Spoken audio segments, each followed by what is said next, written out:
Обикновено за месеците след завършване на средно образование до момента, в който започнем работа или придобием статут на студент, здравноосигурителните вноски са за наша сметка. За този период ние сме лица неосигурени на друго основание от закона и внасяме сами здравноосигурителните си вноски. А другото, което трябва да знаем, разбира се, след като имаме задължителна вноска, какъв е срока за внасянето и това е до 25-то число на месеца, следващ месеца, за което се отнася тази вноска. Как можем да направим плащане към Национална агенция за приходите? Бихме могли да платим с дебитна или кредитна карта, чрез виртуалния или физическия посттерминал на Национална агенция за приходите, през системата за разплащане ePay. Бихме могли да направим банков превод или пощенски запис.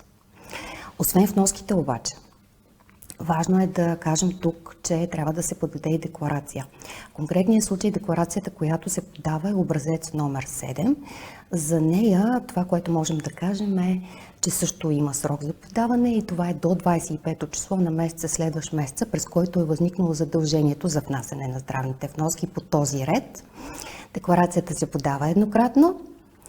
Може да бъде подадена както по електронен път, така и на хартиен носител, като тогава, когато подаваме по електронен път, ще ни е необходимо да разполагаме с персонален идентификационен код на Национална агенция за приходите или електронен подпис. Хартиеният носител можем да подадем на място във всеки от офисите на Националната агенция за приходите, както и да изпратим по почтата до адреса на обслужващия офис. Откъде можем да намерим бланката? Самия формуляр, за да попълним декларацията на хартия. Разбира се, всички образци, включително и този, можем да намерим в интернет страницата на НАП или да поискаме да ни бъде предоставен от всеки един от офисите.